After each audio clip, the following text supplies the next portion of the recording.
Okay. Hi everyone. My name's Pete Lomas from Not Just a Patch, and I'm here with Jane Overland, who I'll get to give a background in a second on who Jane is. But just to preface what we're doing here, we've called it the Dialogue series, and the idea is to find interesting people with interesting backgrounds as they relate to us as diabetics, and talk to them about what they know. So that's why we have Jane here today. This is the second in the series. The first one was with a fellow diabetic patient, Beatrice from Rio. So without any further ado, I'll hand over to introduce Jane Overland. And hi, Jane, how are you? Hi, Pete. I'm good, thank you. Oh, I should say I'm well rather than I'm good, shouldn't I? But anyway, so yeah, a little bit about me. I'm a diabetes nurse practitioner, and I've been working in diabetes for over 30 years. My particular love is type 1 diabetes and helping people who are living with it out of their life, so that diabetes fits around their life rather than them having to fit their life around diabetes. 30 years, that's a long time.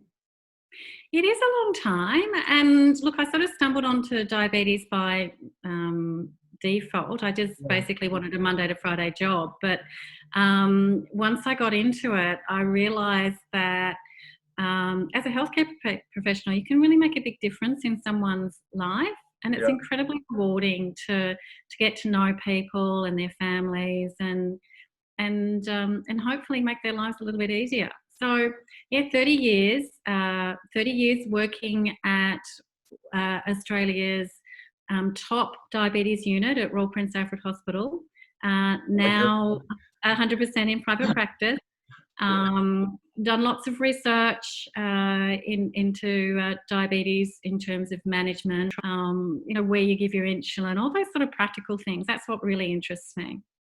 And just a quick, I think it's probably helpful, and it was one of the appealing things about actually having you on was the depth of experience you have. So you have 30 years, but do you want to give a little bit of insight into the sort of training and sort of study that, because have you got a PhD, is that right? Yeah, sure. So I've got a Master's of Public Health, and I did that thinking that I'd like to go and work for the World Health Organization. I was then on a couple of committees with them and realised that perhaps that wasn't my absolute passion. So I then went on to do a Doctor of Philosophy in medicine.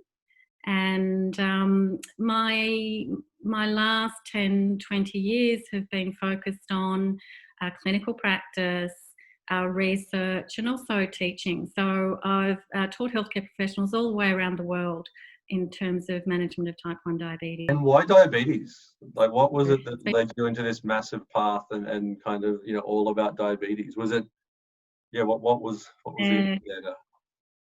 Look, that's a really interesting question. And as I said, I sort of stumbled on diabetes because I wanted a Monday to Friday job, and I was going to go back to university and do something different. But I just I can't tell you. It's just it's a passion, an absolute passion. Now, my father, who is 86, does have type 1 diabetes, but that wasn't necessarily my reason for wanting to do diabetes. I think my passion is that I really like getting to know people as people. As a nurse, when you work in certain areas, or as a doctor, when you work in certain areas, you look after the leg, or you look after the arm, you look after the gallbladder, but you don't look after the person. Yeah. And as I said, helping them live their life to the fullest. Okay, and so I'm really keen to jump onto some diabetes-related stuff. But just one more question about your kind of experience and background. Because you've been in and around the health system for a long time, and in the kind of diabetes / endocrinology type space, how does that space compare to other spaces from what you've seen in terms of the types of people, or just the vibe in the diabetes space within the health system? Does it get its credit relative to other therapeutic areas, or where does it sit on the? No, and you know this, Pete. You've got a chronic condition, and it's not sexy having type 1 diabetes. And there's this misinformation out there that if you've got diabetes, you've done something to give it to yourself. So, suck it up, princess. And there's also this misconception that you just take a tablet or you take some insulin and it'll be okay. And if your glucose levels aren't perfect, well, what are you doing wrong? Take some ownership, mate. And as you know, that's not the case. And it's a very intricate condition, and small things can throw your blood glucose levels out. So are diabetes healthcare professionals viewed really well by other healthcare professionals? Not necessarily so. Yeah. But are we amazing? God, yes. The advances that have been made in diabetes management in the 30 years I've been working, unbelievable. I mean, to check your blood glucose level 30 years ago, you had to put aside about 5 minutes because you had to get your meter, and it was brand new. Like it was a new invention. And you had to calibrate the meter before every blood glucose check. And then there was this timing issue. Then you had to press the button at the right time to start the machine. It was also important how you removed the blood from the strip and so forth. So to go from something as archaic as that, and 5 years before that, we were testing urine. We didn't even have blood testing. Do you remember that? You actually remember? Were you working? Oh, God, yeah. Student nurse. I was in there with my Bunsen burner. Within 30 years, we've gone from literally testing our blood sugar level by measuring urine to testing our blood sugar using our mobile phones. Exactly. It's mind-blowing. And some people will sort of say to me when they go to something like continuous glucose monitoring, I'm really worried about the accuracy of this system because when I get my blood glucose, it's 1 or 2 millimoles out, and you're going, well, the blood glucose is not actually the gold standard, and it's 6.7. You might go, yes, but if it's 6.7 and it's coming screaming down or shooting up, well.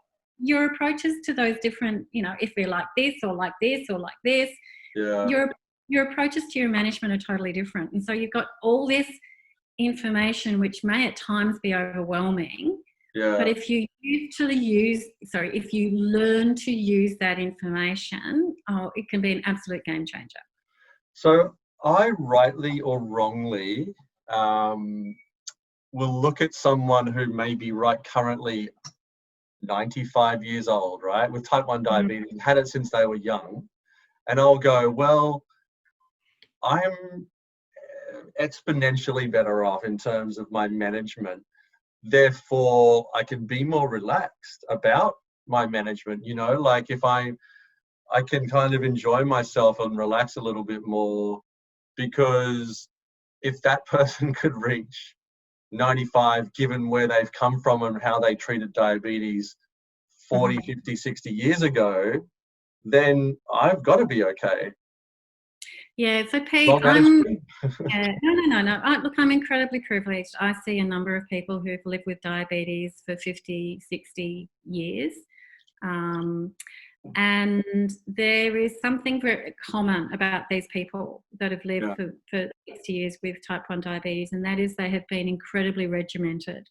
So a beautiful lady, 84-year-old I saw the other day, she still eats the diet she was prescribed 60 years ago, and I was trying to get her to have a piece of chocolate at the end of the day, and she found that really difficult because she'd been indoctrinated.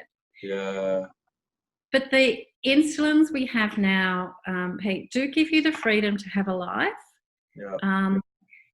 You do when you exercise, and different exercise has a different effect on your blood glucose. So something that's high intensity is going to send your blood glucose up initially, and then hours later you're at increased risk of a hypo.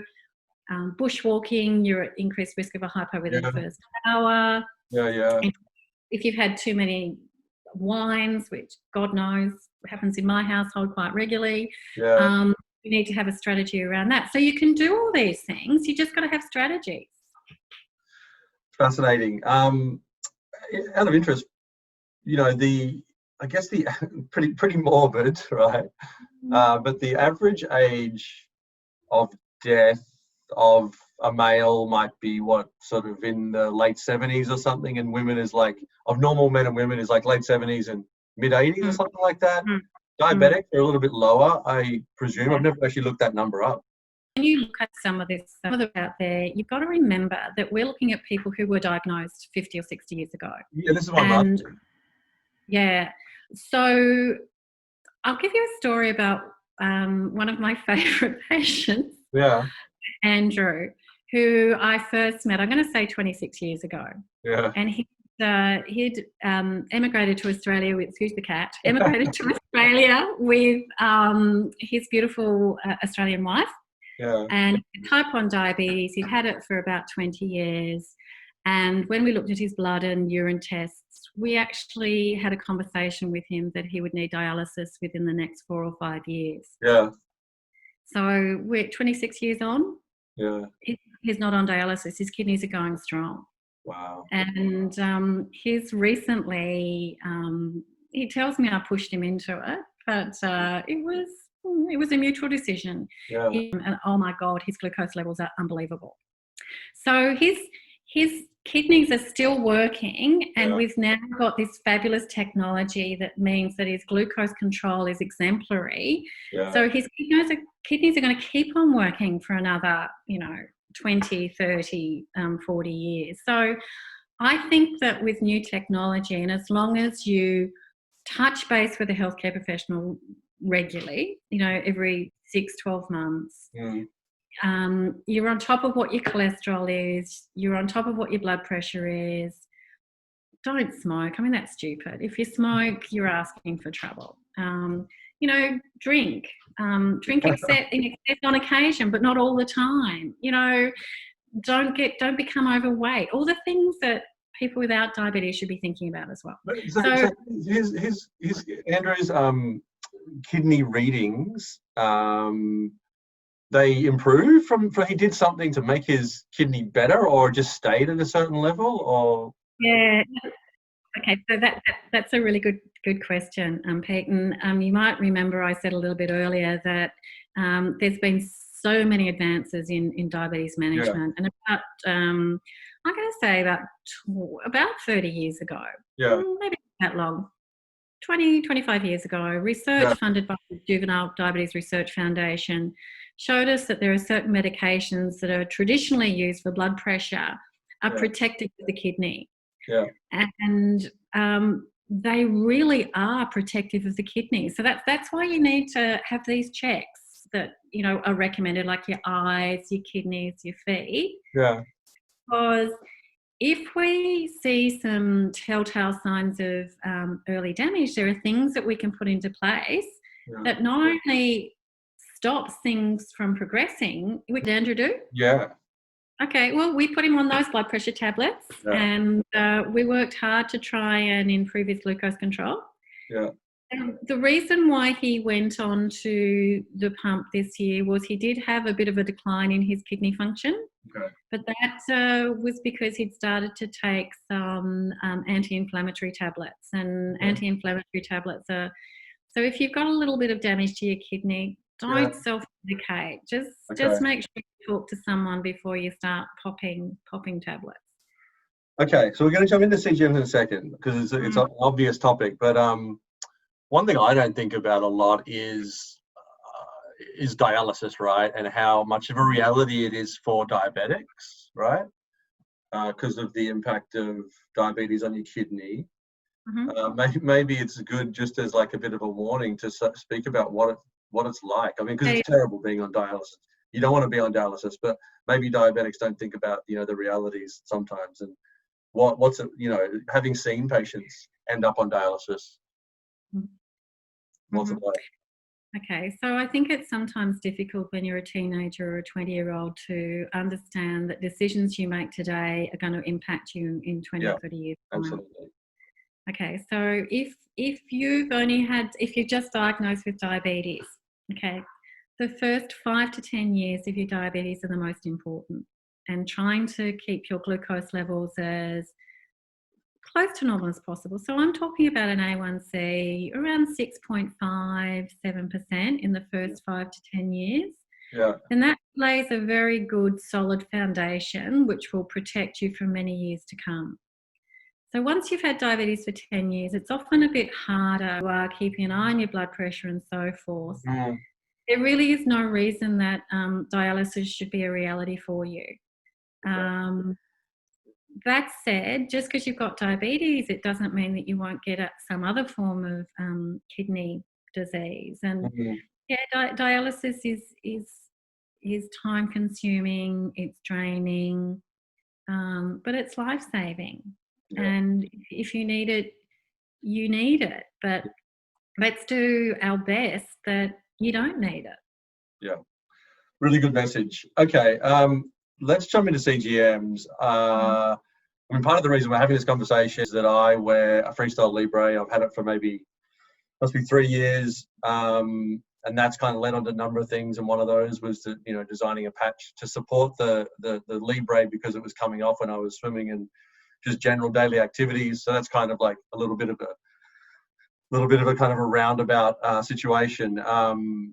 But I'm curious about other CGMs, and I'm curious about the perspective, of someone in your position, given that you're essentially prescribing CGM. So you have a really good perspective on the different ones that are out there. And I tend to think that there's 3. There's kind of a few more, isn't there, than the 3 that I think of are the Dexcom, the Libre, and Medtronic. Where do we start here? Do you want to jump in and maybe what would you prefer, to kind of go and talk about one and then talk about them all, or talk about kind of CGMs overall and then talk about each one? What's the better way to do it? Well, let's just see how the conversation goes. But essentially, you're right. In Australia, there really are 3 forms of continuous glucose monitoring. There's Libre, where normally to get the data, you've got to swipe the sensor either with a phone or with a meter to pull the data off. And then we've got the Guardian system, which is Medtronic, and we've got the Dexcom system, which is AMSL, and both of those are real-time continuous glucose monitoring. And by real time, I mean that there's enough power in the transmitter to send those 5-minute readings across to a phone or a receiver. And because it's real time, we can set limits on the receiver to alert the person if their blood glucose is going high or if their blood glucose is going low. Yeah. So all the systems use a filament which is inserted underneath the skin. Yeah. And they a message is sent from, so there's a sensor underneath the skin, and then there's a transmitter that's attached to the sensor. Yeah. And the transmitter sends a message to the sensor every 5 minutes requesting a reading. It's a electro reading, which is then converted into a glucose reading. Yeah. And it's done every 5 minutes. Yeah. Now, there is a bit of a lag time between blood glucose and tissue glucose because the sensor is sitting in the tissue. And that lag time will depend on whether you've had something to eat or whether you've exercised or whether you've been fasting, for want of a better description of it. Yeah. If you haven't been eating and you haven't been moving a lot, then there'll be very little difference between the 2 results. Yeah. But if you've just had something to eat, the blood will go up and the sensor will follow and the blood will come down. Clinically, it doesn't mean anything. So don't get too hung up about that if people are checking their blood glucose when the glucose is coming up and down and they're noticing a difference. Yeah. If you wait 5 or 10 minutes, you'll find that your sensor is where your blood was 5 or 10 minutes ago. Okay? Yep. So a lot of people with type 1 diabetes, actually their glucose levels drop low overnight, they sleep through it, and they wake up the next morning. Yeah. And the only way you can pick that up is doing some form of continuous glucose monitoring. Yeah. So the Libre system is really good at checking out what's been going on overnight, so that you can make decisions about your long-acting insulin. Yeah, yeah. Libre system's also really good to... Remember I was talking about the arrows before? Yeah. Okay. So So there are some those foods, even though it might have, like two different breads. Yeah. So they may have the same amount of carbohydrate, so they need the same amount of insulin. Yeah. But one gets digested much faster. So the glucose shoots up quite quickly after a meal. Yeah. Whereas the other one, it doesn't shoot up as much. Like some white Wonder Soft versus like a wholemeal brown bread or something like that. Yeah. Oh, it's different for different people, actually. So some studies have shown that for some people, white bread really has minimal impact within the first hour of eating, whereas other people it's just like taking sugar. So it's a very very individual thing. So this whole idea about the glycemic index, the glycemic index that they report is on a group of about 6 or 7 people. They did some studies in Israel. The glycemic index, when you test it over 1,000 people, goes from being like this to like this, highly variable. So using something like... You really just made the whole diabetes management even more. No, but so you need to personalise things. So that's why, having something like the Libra can be really handy. So you can see what happens when you have that type of food. And if that type of food tends to send your glucose up really quickly, you may not need more insulin. It's a timing issue. If you don't want it to jump up really quickly, perhaps try taking your insulin 10 or 15 minutes earlier, so you've got some insulin in your system before the glucose rushes in. Yeah, and actually I even find that like my reaction to the same food varies based on so many other things anyway. So actually the systems are good because it doesn't really matter how well you can control it or aware of the variables. You get the real life picture really quickly. Yeah, and look, all you can do is come up with the average with something. So on average, this is what happens. So this is the strategy I'm going to use around it. Okay. Yeah. So exactly. Libra's really good for helping you do that sort of stuff. If you are unable to recognise your lows until you're really low. Now, I've sat and had conversations with people who've had blood glucose levels below 2.2. Yeah. And they've made perfect sense. Yeah. Okay, so even though you might be making perfect sense, being below 2.2, you're not very far from actually falling into a coma. So you're not getting that warning until you're at that critical point. Yeah. You need some other way of knowing that you're approaching that critical point. And that's where things like the Dexcoms are more useful. Okay. And if someone has a history of unconscious hypoglycemia, I will always recommend that they do real-time glucose monitoring rather than flash glucose monitoring. Yeah, okay. So it's horses for courses.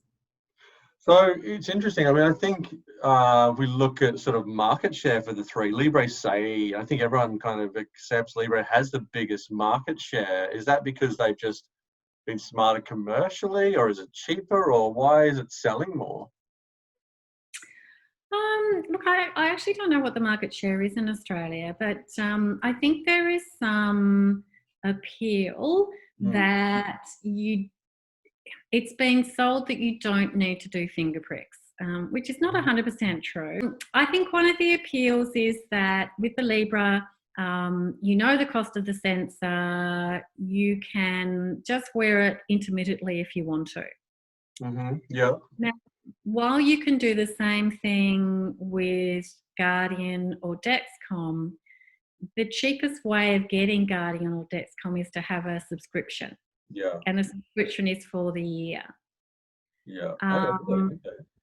So look, I honestly think that the reason why Libra may have done better is because they're very good at marketing. Yeah. I don't necessarily think it's a better system than the others. Yeah. And in some cases, the others are better than Libra. Yeah. Have they got any head-to-head data? They'd be reluctant, wouldn't they? They are reluctant, but there is. You find that for probably 60% of people wearing the Libra, it's very accurate. Yeah.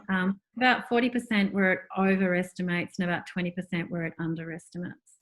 Okay. But as long as people are aware of that. Yeah. So look, I don't think it's like if you were to say to me, Jane, which one would you use? You read my mind. I would say to you, it's not as simple as that. So I used to say in terms of pumps, not now, but a couple of years ago, I would have said that I would have had one pump. I would have given my son one pump, and I would have thought my daughter would have preferred another pump, okay? All in the same family. But there are features that would be appealing to me, features that would be appealing to my son, and features that would be appealing to my daughter. And those features are not the same for all three of us. Smart answer, Jane. In Australia, because I understand there may be some people outside Australia watching, but in Australia we have such tight regulatory bodies that oversee anything that comes into Australia. And I know, there's been this talk G6 is just getting here? Just getting them into the country to be used. Any medical device that gets to come into the country has to meet very specific guidelines. Yeah. Otherwise, you cannot sell it. Is that why the G6 was so late getting to Australia? It always takes, so in Australia, for a new system to come to Australia, it has to have both approval in America and Europe. Right. Because I was talking to someone yesterday about the G6, and they said that they were putting their son on it actually, and they were happy to have it, but they were going to delay because the current G6 in Australia doesn't have the alert system. Is that right? Okay. So yeah, so we've got the G6 system in Australia, and you can use the G6 with the G6 app on your phone, and yes, it then does alert. Oh, it does. However, okay. Yes, it does. But if you're going to be using it with a pump, and the pump that uses Dexcom in Australia is the T-Slim. Yeah. So the G6 has got approval, the T-Slim has got approval, but the new algorithm called Control IQ. Oh, yes. I think they're almost there. In fact, I'm doing some training regarding that. Pete, you and I were in Spain together just before COVID. Yeah, and the ATD conference, and I went to sessions on the Control IQ, which is the T-Slim's closed loop feature, and the speaker in early August. So I think it's almost here. They can't actually tell me about it unless approval has been granted. So I'm presuming that's going to be with us at any moment. Okay. Look, we've got maybe 4 minutes left. There's sort of two topics I want to catch on if we've got time in that 4 minutes. One is I'm always interested in like governments and how they look at these things and how they reimburse them. I'm biased, so I say governments need to do this because it's going to actually save them money in the long run, right? Because it's going to help you manage, and diabetes is a massive burden on the health system, etc., etc. So it seems smart. Governments obviously have a limited pool of money to spend, and so they have to be cautious, and so they are. We're seeing it rolled out in countries, the NHS and Australia reimbursing it for certain categories. I'm just curious on your kind of general perspective and attitude towards the way it's going globally with governments and how we can expect to see it. I don't get it for free yet. Will I be getting it for free at some point? What's your view on that sort of stuff? I've recently been on a writing group with the Australian Diabetes Society and a whole lot of other professional bodies. Yeah. Every healthcare professional dealing with diabetes in Australia believes that anyone with type 1 diabetes should have access to at least subsidised CGM. Yeah. Before COVID came along, I would have said to you, give us 12 months and I think we'll be there. Yeah. But I think nothing is certain in today's world, and I think that government budgets are under a lot of strain. Out there has had their hours of work change, and they've now got a health benefits card You can get access to the NDSS-funded CGM if you've got a health benefits card. So that's something to think about. Okay. But for everybody who earns $1 over what you need to earn to get a health benefits card, gosh, I wish I could tell you, yeah, it's going to be covered. It's not my decision. It's a no-brainer. It saves money. But fiscal policy is such that the government looks at what money they've got in the coffers today rather than what money they could save in the years to come. Thanks, Jane. I think we've got maybe 2 minutes. So I'm going to finish off with one question, and it relates to compliance because that's kind of how we're linked because, I've got this product called Not Just a Patch, and the idea is it aids compliance because compliance is a challenge. I don't know how, there's certainly not any data about, I've been trying to find compliance related data, like how much sensors fall off. It's hard to find that. But, just when you're talking to patients about compliance, how, what's the general advice around that? You mean in compliance as in terms of how long that the sensors are... keeping the sensor on, keeping it stuck on your body. Yeah, look, I find that some people with a Libra sensor, once you stick it on, it's almost impossible to get it off, and the next person has to sneeze and it falls off. And Not Just a Patch has been an absolute godsend for a lot of people that I see. Look, I would have thought that about a third of people have issues with their sensors lasting. Yep. It's often where you're putting it. So have a chat to your healthcare professional and using something like Not Just a Patch. They're fabulous. Lots of people are very happy with your product, Peter. That's a really nice note to leave it on. We'll leave it there rather than getting cut off in the video, Jane, because that's probably going to happen in a second. Sure. Thank you so much for your time. I really appreciate it. Do you want to give a plug for because you've just gone into private practice full time? Yeah. So look, Lucy, it's fabulous. Lucy Casson and myself, we have a private practice called Total Diabetes Care. We're based in Sydney, but we see people, we actually do lots of teleconferences, and I've got a couple of people who don't only live in rural New South Wales and other parts of Australia, they also live overseas. Thanks, Jane. I really appreciate your time. Okay, lovely. Take care. Bye, Pete. Ciao.